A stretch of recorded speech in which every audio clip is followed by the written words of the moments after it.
invito, hermano, a buscar en la palabra del Señor para darle lectura al Evangelio de Marcos, capítulo 2. Marcos, capítulo 2, del 18 al 22.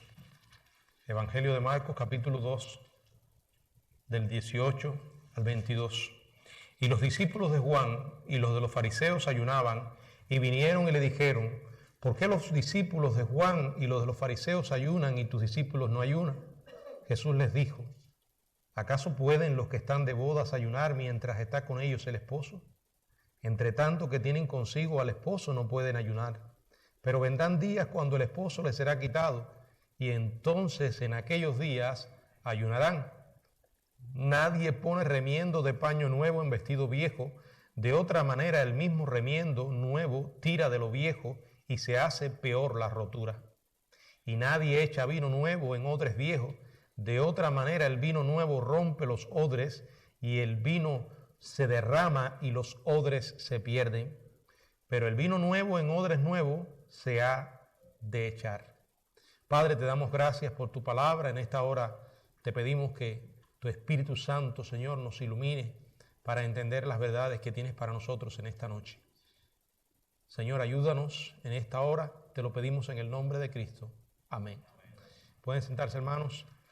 Continuamos con esta serie de estudios basados en el Evangelio de Marcos.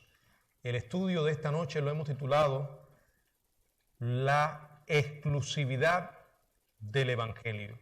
La exclusividad del Evangelio. El Evangelio de Jesucristo es único, es incomparable y es además exclusivo.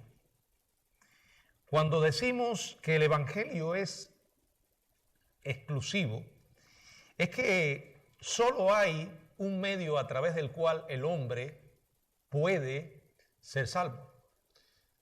Es a través de la persona de Jesucristo. La Biblia dice: no hay otro nombre dado bajo el cielo a los hombres en que podamos ser salvos. En una era de tanta inclusividad, de tanto relativismo como lo que hoy vivimos, donde una y otra vez escuchamos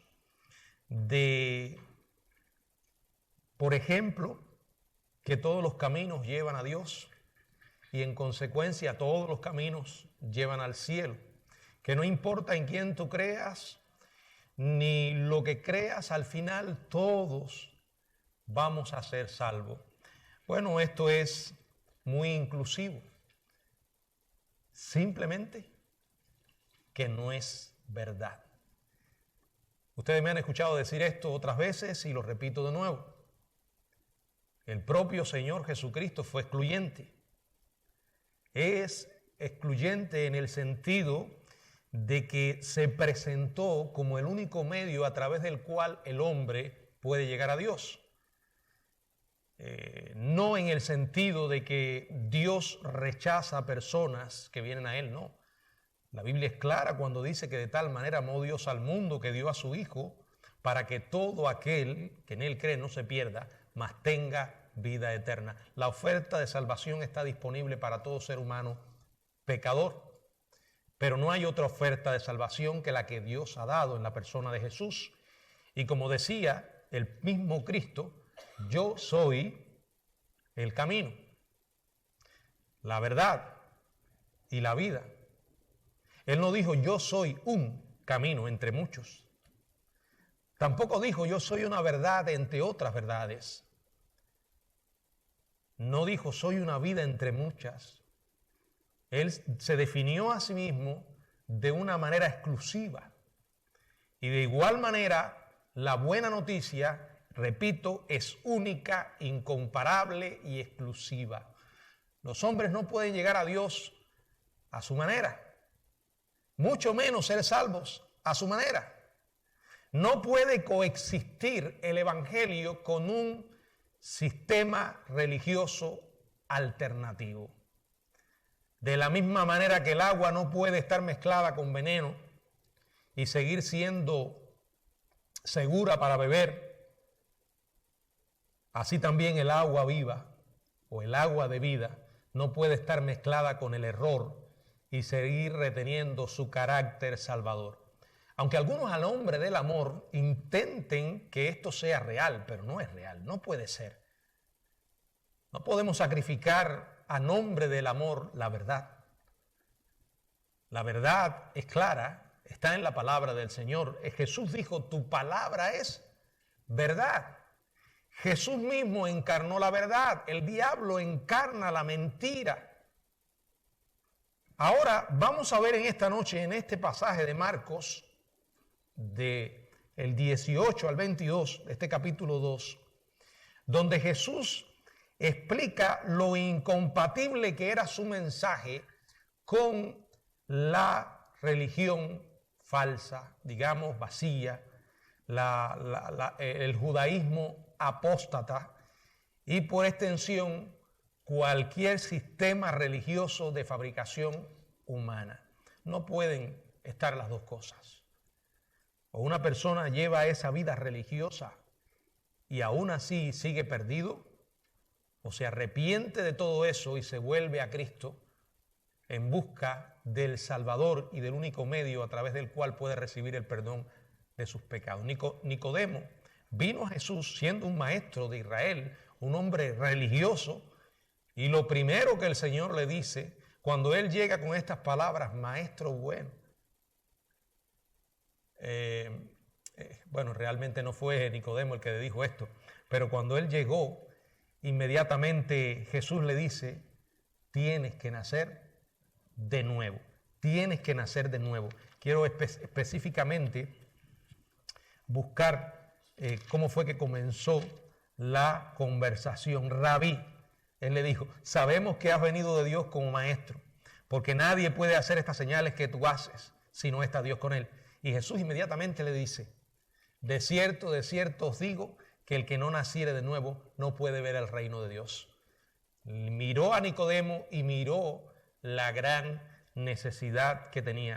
El otro caso que mencioné es el del joven rico que viene a Jesús llamándole maestro bueno, y inmediatamente Jesús le dice, ¿por qué me llamas bueno? Bueno solo es Dios. Nuevamente aquí tenemos dos ejemplos de confrontación con la realidad de una vida perdida, hundida en el pecado sin esperanza y la gran necesidad de la gracia divina. Y aquí vemos en este pasaje tres elementos simples que nos van a ayudar a meditar y profundizar en la gloriosa verdad de la exclusividad del Evangelio. Primero, una acusación crítica que vamos a leer en el verso 18. Lo segundo que vamos a ver es una respuesta correctiva en el verso 19 y 20. Y lo tercero, unas analogías aclaratorias. Estas tres ideas nos ayudan a desarrollar el concepto de la exclusividad del Evangelio. Primero, una acusación crítica. Dice el verso 18 de este capítulo 2 de Marcos. Y los discípulos de Juan y los de los fariseos ayunaban. Y vinieron y le dijeron, ¿por qué los discípulos de Juan y los de los fariseos ayunan y tus discípulos no ayunan? Bueno, el conflicto entre los fariseos y Jesús giraba alrededor de las preguntas relacionadas con la enseñanza o la conducta del Señor. Cada vez que Cristo o sus discípulos decían o hacían algo opuesto a las tradiciones y reglamentos de los fariseos, ellos se apresuraban a lanzar su protesta en forma de una pregunta. Vamos a ver en los evangelios, en muchos casos, de una manera continua, estas confrontaciones.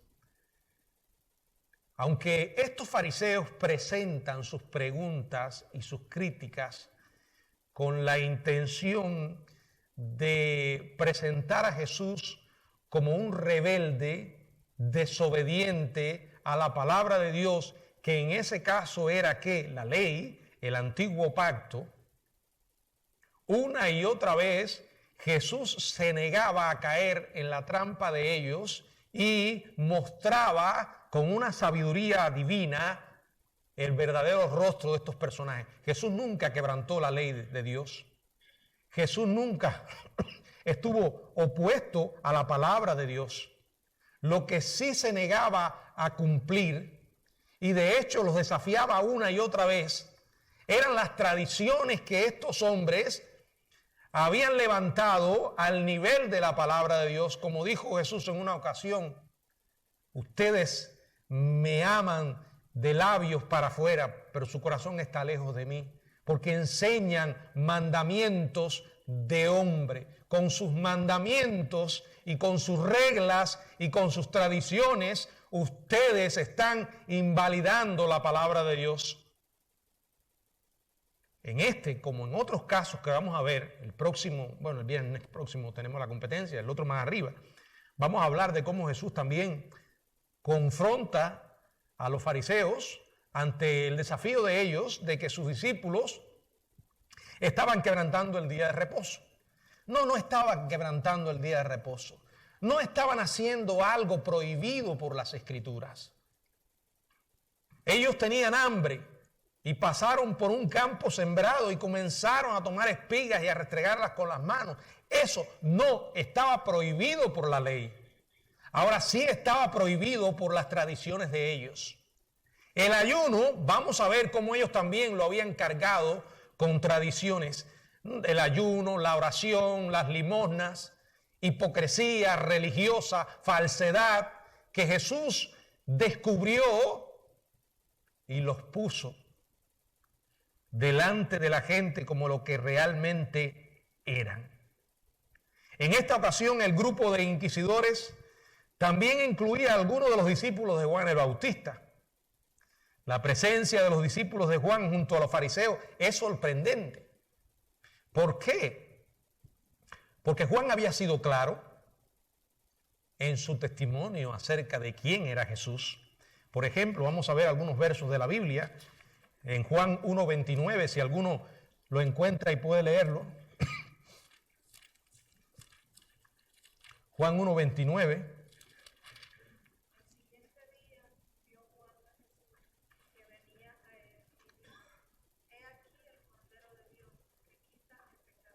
Es Él, no soy yo. Él es el Salvador, Él es el Cordero, Él es el único que puede quitar, perdonar, dar vida. Él es, no yo. También en Juan capítulo 3, versos del 28 al 30.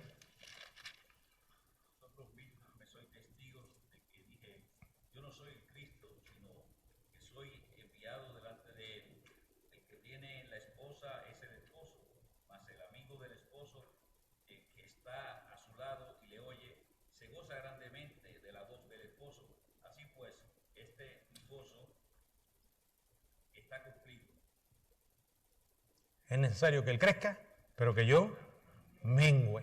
Nuevamente le da a Jesús el lugar que le pertenece.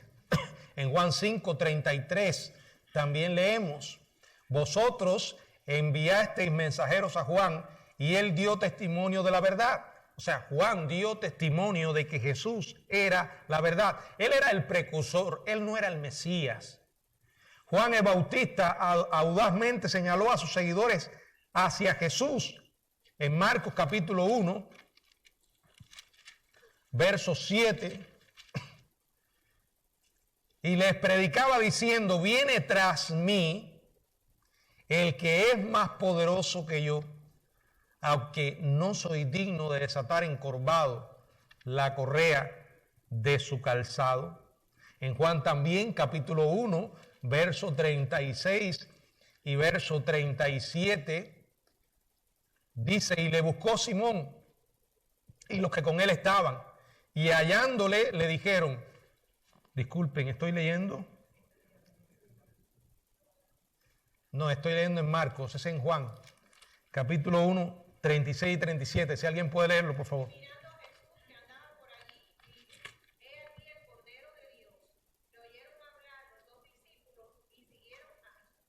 E incluso bautizó al Señor después de proclamar fielmente su llegada. En el mismo Evangelio de Marcos, en el capítulo 1 verso del 9 al 11, leemos sobre su bautismo. En esta ocasión el profeta vio descender el Espíritu sobre él y oyó la afirmación del Padre. Además, Juan no había dudado en enfrentarse a los escribas y fariseos cuando dice en Mateo capítulo 3, verso 7, les dice: al ver que muchos de los fariseos y de los saduceos venían a su bautismo, les decía: generación de víboras, ¿quién os enseñó a huir de la ira venidera? Ese era el estilo de Juan. Ahora, ¿cómo es posible que en esta ocasión algunos de sus seguidores se hubiesen unido a los fariseos para esta trampa, para este cuestionamiento? Bueno, cualquiera que haya sido la razón específica para relacionarse con los dirigentes religiosos en esta ocasión, algunos discípulos de Juan estaban presentes cuando los fariseos le hicieron una pregunta a Jesús. Ambos grupos observaban diligentemente las tradiciones religiosas con relación al ayuno. Y los dos grupos se preocupaban cuando vieron que los seguidores de Jesús no ayunaban.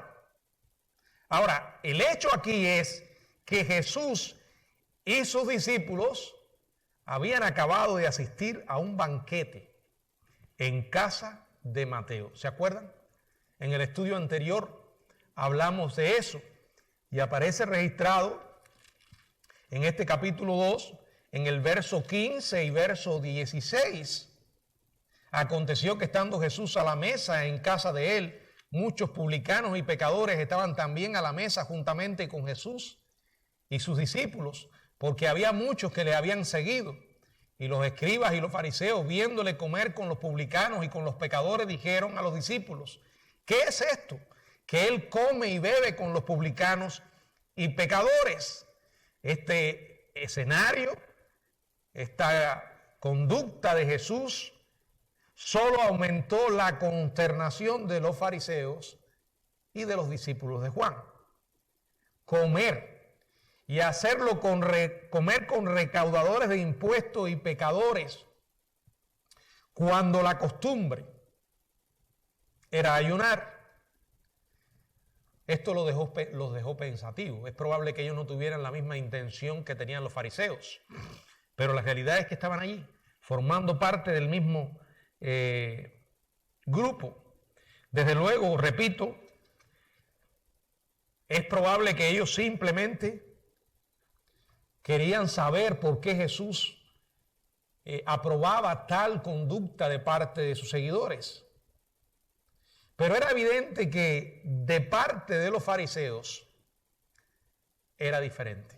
Había una animosidad que era la que los impulsaba. La pregunta que hicieron no era para recibir una respuesta y con ella la información correcta. Sus preguntas estaban cargadas de veneno y esta era una más. Tenían el objetivo de un punzante reproche contra aquel que violaba tantas reglas, que se negaba a dejarse meter en el molde, que vivía de una manera escandalosa a los ojos de ellos. Pero como dije en el sermón anterior, la gracia es escandalosa.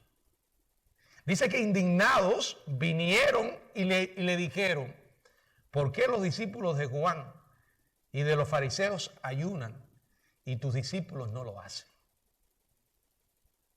Bueno, en la Biblia está el ayuno, la oración, las limosnas. Eran expresiones comunes de piedad. En el judaísmo se practicaba con este espíritu. Pero, como sucedió con otras cosas, ellos fueron pervirtiendo estas disciplinas espirituales y las convirtieron no en un ejercicio espiritual piadoso, sino en una plataforma de exhibición de su santurronería. Ustedes saben cómo el Señor habló en el Evangelio de Mateo, en el Sermón del Monte contra la intención de querer ser visto por los hombres. Y como dice una y otra vez que cualquiera que haga las cosas con esta motivación ya tiene su recompensa. La única que va a recibir, ¿cuál era? Bueno, el reconocimiento de otros y el aplauso humano, nada más. Jesús había confrontado directamente tal espiritualidad superficial, donde enseñó que ayunar, orar y dar limosna se debía hacer en secreto para honrar a Dios y nunca como un medio de impresionar a otros. Cuando de pronto nos encontramos en la posición de hacer algo, no para la gloria de Dios, sino para ser visto por los hombres, hemos perdido el enfoque, hermanos. No importa de lo que se trate. Por eso hay una pregunta que debemos siempre hacernos. ¿Por qué hago lo que hago? ¿Qué es lo que me motiva? Si no es el amor a Dios, la gratitud y el deseo de que Él reciba la gloria, estamos mal. Quiero ir a Mateo, por favor, para que miremos de lo que ya estuvimos hablando. En el capítulo 6, verso del 2 al 6, dice: cuando pues des limosna, no hagas tocar trompeta delante de ti, como hacen los hipócritas en las sinagogas y en las calles. Es interesante que Dios mismo estuviera diciendo esto, porque ellos creían que hacían esto para Dios. Y Dios mismo en la persona de Jesús está diciendo: eso no sirve, a mí no me pueden engañar. Cuando pues des limosna, no hagas tocar trompeta delante de ti, como hacen los hipócritas en las sinagogas y en las esquinas de las calles, para ser alabado por los hombres. De cierto os digo que ya tienen su recompensa. Mas tú, cuando des limosna, no sepa tu izquierda lo que hace tu derecha, para que sea tu limosna en secreto, y tu Padre que ve en lo secreto te recompensará en público. Y cuando ores, no sea como los hipócritas, que ellos aman el orar en pie en las sinagogas y en las esquinas de las calles para ser visto de los hombres. De cierto os digo que ya tienen su recompensa. Mas tú, cuando ores, entra en tu aposento y cerrada la puerta, ora a tu Padre que está en secreto. Y tu Padre que ve en lo secreto te recompensará en público. Luego habla del ayuno en el verso 16. ¿Cuándo ayunéis? Fíjense, estas disciplinas espirituales se dan por sentadas que van a ser practicadas en el pueblo de Dios. Desde la limosna, ¿cuándo pues des limosna? Desde orar, cuando ores. Se supone que el cristiano va a ayudar a otros, va a dar. Se supone que el cristiano va a orar. No dice es si lo hace, no, se da por sentado que lo vas a hacer. Es más, así sucede con el ayuno. Claro está. El ayuno aquí se deja claramente establecido que es un ejercicio personal, una disciplina personal entre tú y Dios. No tiene sentido esa gente que dice: ay, ¿y a ti qué te pasa que estás tan pálido? Es que acabé de salir de un ayuno de 40 días. ¡Wow! Estoy ante la presencia de Moisés. No, dice: cuando ayunes, no seas austero como los hipócritas, porque ellos demudan su rostro, ¿ven? Demudan su rostro para mostrar a los hombres que ayunan. De cierto os digo que ya tienen su recompensa. Pero cuando tú lo hagas, cuando ayunes, unge tu cabeza, lava tu rostro, para no mostrar a los hombres que ayunas, sino a tu Padre que está en secreto. Y tu Padre que está en secreto te recompensará en público. Este es el principio, la esencia de la palabra, de la revelación del Señor Jesucristo en cuanto a estos asuntos. Pero el hecho es que los escribas y fariseos cargaron, como lo hicieron con otros elementos, añadieron su propia estructura, su propia superestructura, superficial a la ley de Dios. En Mateo capítulo 15, en el verso 9, dice la palabra: pues en vano me honran, enseñando como doctrinas mandamientos de hombre. Hermano, apéguese a la Biblia, pero apéguese a la Biblia. Si algo no está en la Biblia, nadie tiene derecho a imponérselo a otro. De la misma manera que es un pecado quitarle a la palabra, también es pecado agregarle a la palabra. La pregunta ante las actitudes religiosas de algunos, ¿está eso en la Biblia? Si no está en la Biblia, nadie tiene derecho a decirlo y mucho menos a imponérselo a otro. Esta gente andaban con su propio manual. Un manual de reglas, sus reglas. Eso se llama legalismo. Todos pensamos diferente en el cuerpo de Cristo. Y no está mal pensar diferente.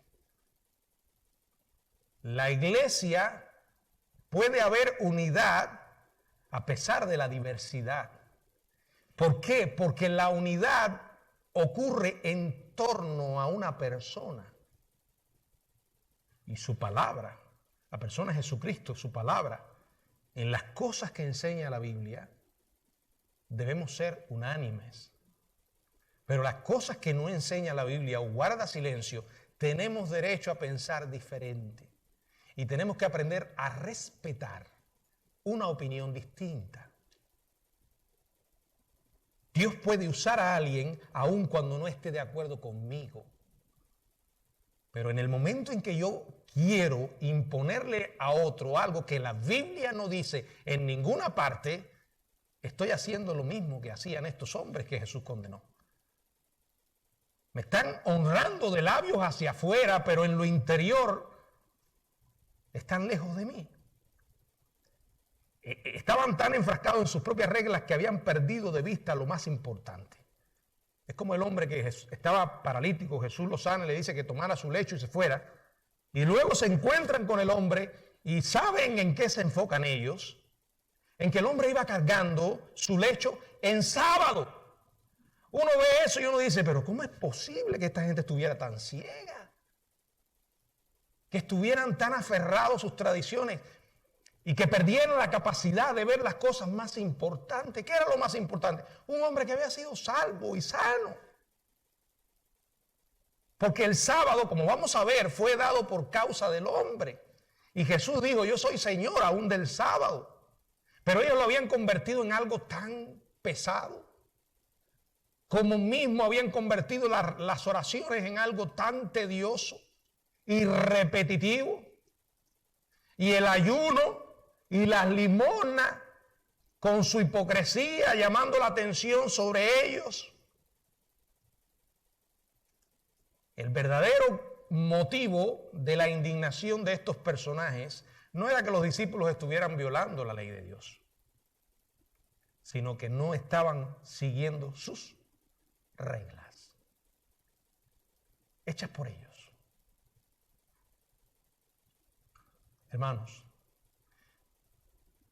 no podemos, bajo ningún concepto, seguir reglas humanas.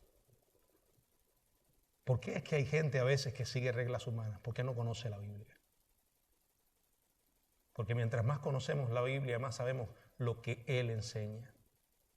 Y mientras más sabemos lo que Él enseña, más clara se nos hace la voz del pastor. Por eso cuando aparece alguien enseñando algo fuera de la palabra, esa voz no es la del pastor. Esa voz no es la del Señor. Porque esa voz está claramente revelada en la Biblia. Cuando Dios revela, mire, y aun cuando la Biblia no estaba todavía completa. Ahora no encuentro el verso, pero bueno, se lo voy a comentar. Dios tenía reglas muy claras. Hoy estaba leyendo, creo que en Deuteronomio, de un pasaje que habla de Dios advirtiéndole a Israel de cuando entrara a la tierra prometida. Y después le dice, si dentro de vosotros se levanta un profeta o soñador de sueños y da una señal, fíjense, observen lo que dice, y esa señal se cumple. Porque generalmente pensamos, bueno, un falso profeta es aquel que dice algo que no se va a cumplir. Pero aquí en ese caso él está diciendo, si dice algo y se cumple, Y ese profeta o soñador de sueños le aconseja: vayamos en pos de otros dioses, no los sigáis, porque Jehová os está probando. Es más, ese profeta se ha cortado del pueblo. ¿Qué está diciendo? Que nada que aparezca contradiciendo lo que ya Dios había dicho puede ser de Dios. No sé si entienden lo que le quiero decir. Ya Dios había dicho en Éxodo 20 muy claramente lo que es la idolatría y ir detrás de otros dioses. No importa que el que diga lo que diga se cumpla, si lo que él está diciendo contradice lo que ya Dios dijo, recházalo. Hoy tenemos la Biblia, hoy tenemos la palabra. Nadie puede hablar fuera de la Biblia y tratar de que la gente le siga. Bueno, pueden hacerlo, pero no debemos hacerlo nosotros que conocemos la voz del pastor. La hipocresía y el legalismo, no la santidad o el amor de Dios, era lo que motivaba a estos líderes religiosos falsos. Veamos la respuesta del Señor. Versos 19 y 20, si alguien puede leerlo. Jesús les dijo: ¿acaso pueden los que están de bodas ayunar mientras está con ellos el esposo? Entre tanto que tienen consigo el esposo, no pueden ayunar. Pero vendrán días cuando el esposo les será quitado, y entonces en aquellos días ayunarán. Bueno, el ayuno 2 veces por semana era la mayor expresión del judaísmo ortodoxo en tiempos de Jesús. El Antiguo Testamento prescribía únicamente un solo ayuno, y era el que se practicaba en el día de la expiación, en Levíticos capítulo 16, versos 29 y 31. Y ante la pregunta de reproche que merecía una respuesta que Jesús le dio, en lugar de pedir disculpas por haber ocasionado semejante agravio, el Señor intensifica el conflicto con la intención de poner al descubierto quiénes eran los que hacían la pregunta. El Señor utiliza la ilustración de una fiesta de boda para dar a conocer su opinión. ¿Acaso pueden los que están de bodas ayunar mientras está con ellos el esposo? Era una pregunta retórica que resaltaba una verdad incontrovertible. Ayunar era una práctica para momentos de dolor y de afligida reflexión. Pero una boda era todo lo contrario. Una boda era un momento de gozo, de fiesta. Los que están de boda, los amigos cercanos del esposo, eran los responsables de preparar toda la ejecución de la boda. Una boda típica judía duraba hasta 7 días. Con la celebración inicial, una vez que llegaba el esposo y su acompañante y sus acompañantes. Ayunar en una boda habría sido inapropiado y ofensivo, hasta el punto en que antiguas reglas rabínicas prohibían esa práctica.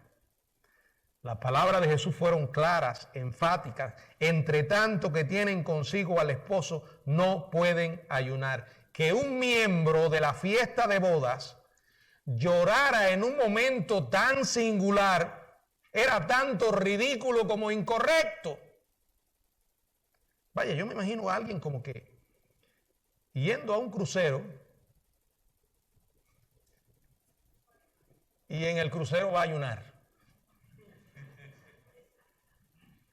Era ridículo pensar que los discípulos de Jesús deberían ayunar y lamentarse mientras el Mesías estuviera con ellos. ¿Quién era el esposo en ese caso? El Mesías. Él estaba allí.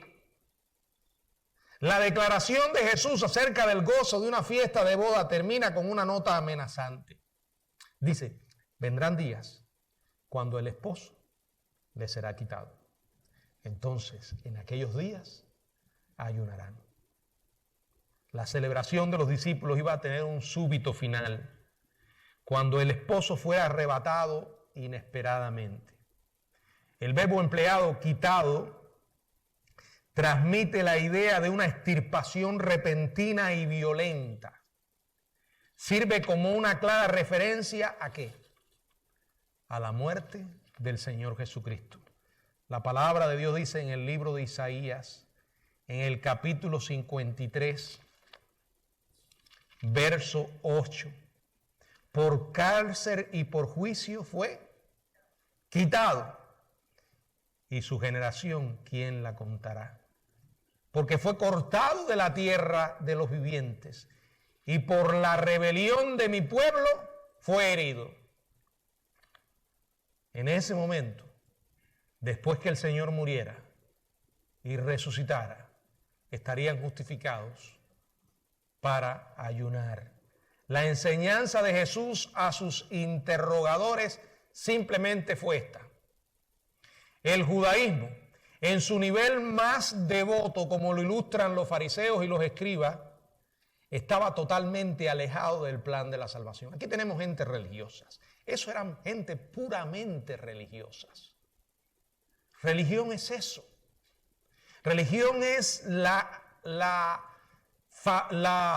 digamos allí, la fabricación de un producto totalmente de manufactura humana.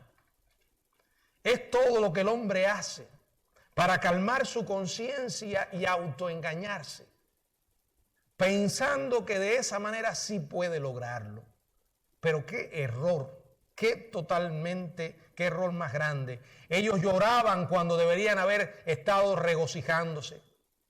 Allí estaba el Salvador y de hecho estaban rechazándole. Se estaban perdiendo la gran bendición de que la luz vino al mundo y los hombres amaron más las tinieblas que la luz. De verdad intento imaginarme esto. Tenían ante ellos al Salvador,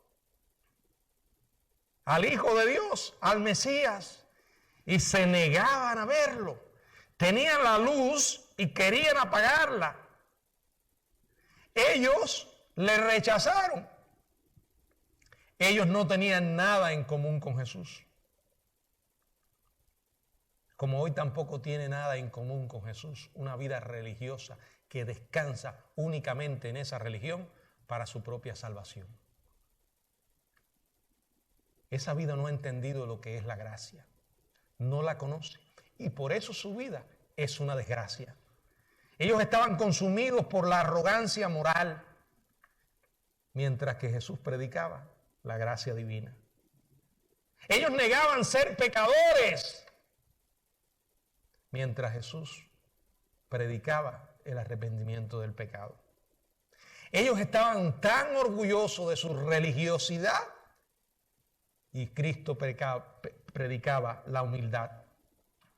Ellos se dedicaban a ceremonias y tradiciones externas, pero Jesús predicaba a corazones transformados.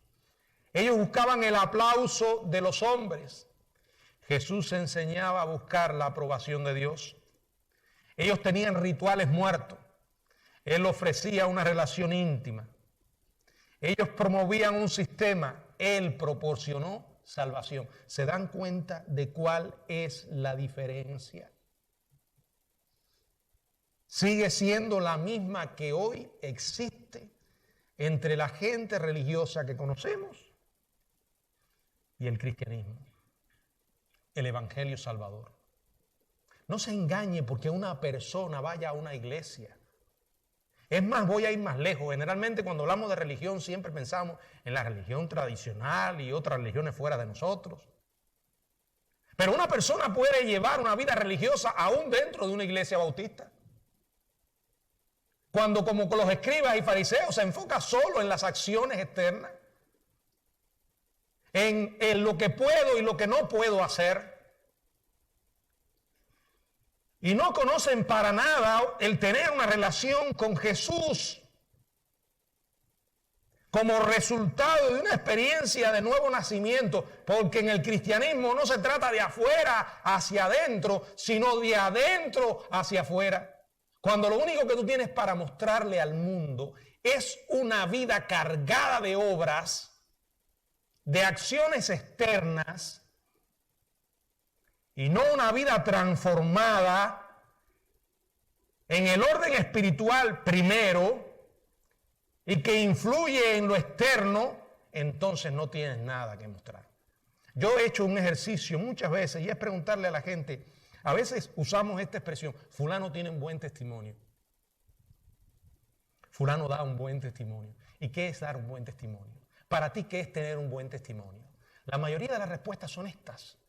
Bueno, fulano viene todos los cultos. Fulano da dinero para la iglesia. Fulano ayuda a los pobres.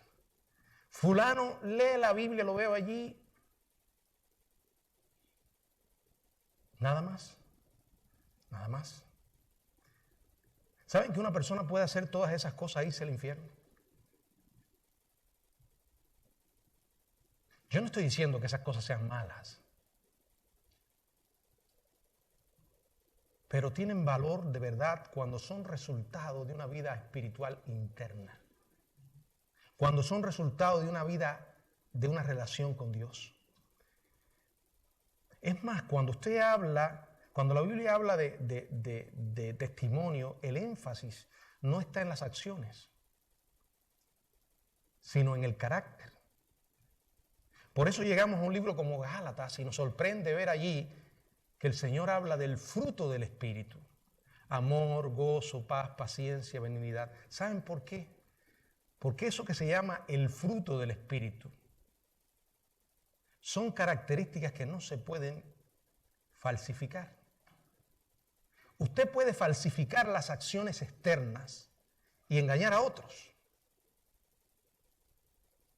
Pero el amor, el gozo, la paz, la paciencia, la benignidad, la bondad, la fe, la mansedumbre, la templanza, dice contra tales cosas.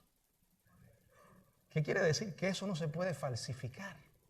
Es verdad que todos no tenemos el mismo grado de amor, de paciencia, pero de alguna manera está en nuestra vida.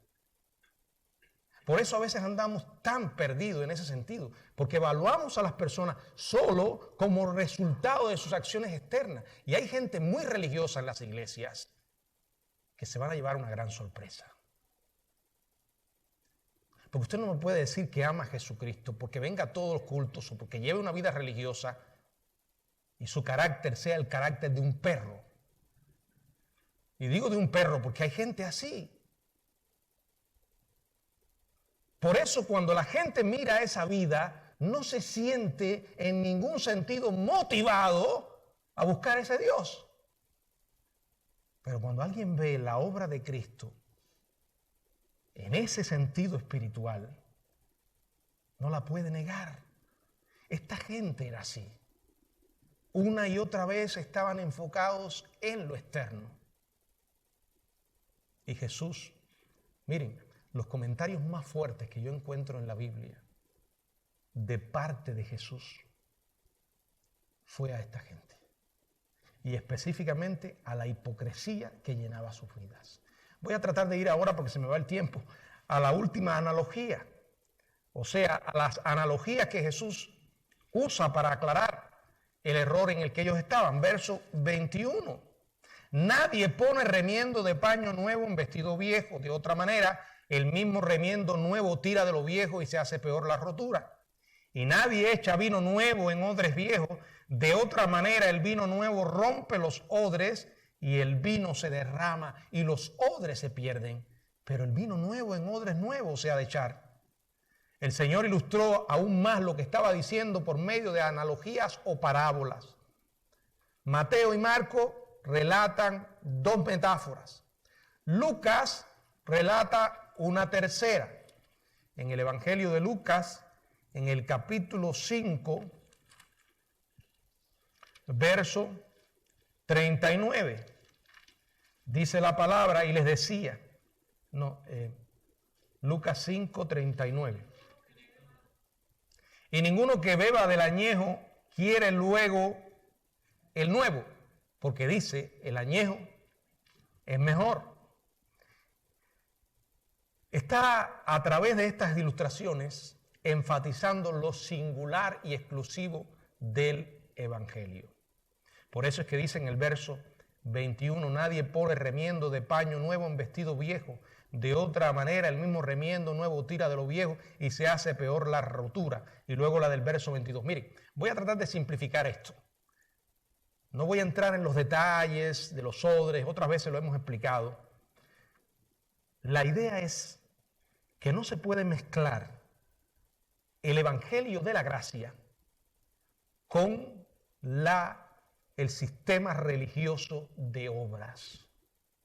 Es imposible. Eso es lo que Jesús está diciendo. El evangelio del arrepentimiento del pecado no se podía remendar con el tradicionalismo legalista del judaísmo fariseo. El vestido viejo al que Jesús alude no es la ley mosaica del Antiguo Testamento. Jesús vino a cumplir la ley. De lo que él está hablando es de las obras y tradiciones que habían ellos creado. En otras palabras, no importa que haya pasado tanto tiempo, hoy nosotros no podemos agregarle nada, absolutamente nada al evangelio. No podemos mezclarlo, no podemos poner los remiendos, como dice el Señor, ni los odres. No podemos mezclar las obras humanas con la gracia divina, porque la gracia es un mensaje que no puede cohabitar con las obras humanas. Primero, no llegamos aquí por nosotros mismos. No. La Biblia dice que tenemos que arrepentirnos y creer. Pero yendo mucho más lejos, aún la Biblia dice que hasta el mismo arrepentimiento y la fe son obra de Dios. Lo que sí enseña claramente las Escrituras es que la salvación, desde el comienzo hasta el final, es obra de Dios. Tú y yo estamos disfrutando simplemente de la gracia que Dios nos ha dado. Y que podemos valorarla aunque no la entendamos. Porque la gracia no se hizo para entenderla, no la podemos entender. Es para recibirla y disfrutarla. ¿Por qué no la podemos entender? Porque aunque teológicamente la definimos, es un favor que no merecemos. Cuando analizamos lo que dice, aplicándolo a nuestra vida, yo no lo entiendo. No lo puedo entender. ¿Cómo Dios tuvo tal favor? Cuando lo hacemos personal, es cuando se hace difícil de entender. ¿En qué sentido? Sí, es la gracia, es un favor que no merecemos. Pero cuando podemos decir, cuando Dios manifestó esa gracia a mi vida, ¿saben por qué no lo podemos entender? Porque Dios sabe todo acerca de nosotros. Eneida puede amar a José si ya llevan unos cuantos años de matrimonio, lo conoce bastante, pero estoy seguro que hay muchas cosas que quizás ella no pueda saber, como qué está pensando José ahora. No puede. Lo ama por todo lo que sabe de él externamente. Imagínense que nosotros tuviéramos la capacidad no solo de ver lo que las personas hacen, sino de lo que piensan. La pregunta es, ¿seguiríamos amándoles así? Piense que Dios sabe todo. Dice la Biblia en el Salmo 139 que aún no está la palabra en mi boca y ya Él lo sabe. Por eso la necesidad de querer ocultarnos de Dios. Entonces decimos, Señor, y aún así tú me amas. Aunque no lo entiendas, disfrútala. Tú no hiciste absolutamente nada para merecer esa salvación. Nada. Dios te la dio. La pudiste recibir porque Él te iluminó para entender que estabas perdido, sin esperanza. Ahora, hay algunos que creen que somos salvos por gracia, pero santificados por obras. Estamos mal si pensamos eso. Esto es gracia desde el principio hasta el fin. Si no pude ser salvo por mis buenas obras, tampoco voy a poder permanecer delante de Dios por mis buenas obras. Eso se llama andar bajo su gracia. Ahora, ¿significa que mi voluntad y la obediencia no juega un papel importante? Sí. La Biblia está llena de mandamientos que debemos obedecer. No para ganarnos el cielo, no para mantenernos en el reino, sino porque amamos a nuestro Dios y Él simplemente nos ha mandado. Aún así, una de las grandes paradojas de la Biblia, una entre muchas, es que aunque Dios nos manda a obedecerle, también dice la Biblia en otra parte que Él es el que produce en vosotros el querer como el hacer. O sea, no, aún la obediencia no es algo que hacemos en nuestras propias fuerzas.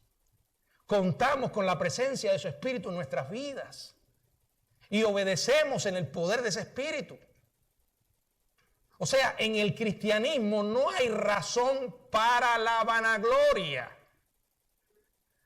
El único motivo por el que llegaremos al cielo, porque vamos a llegar, porque Él lo dijo, en la casa de mi Padre muchas moradas hay, es por lo que Él hizo. La única razón por la que estaremos allí es por lo que hizo Jesús. Eso es gracia. Ese es el mensaje del Evangelio.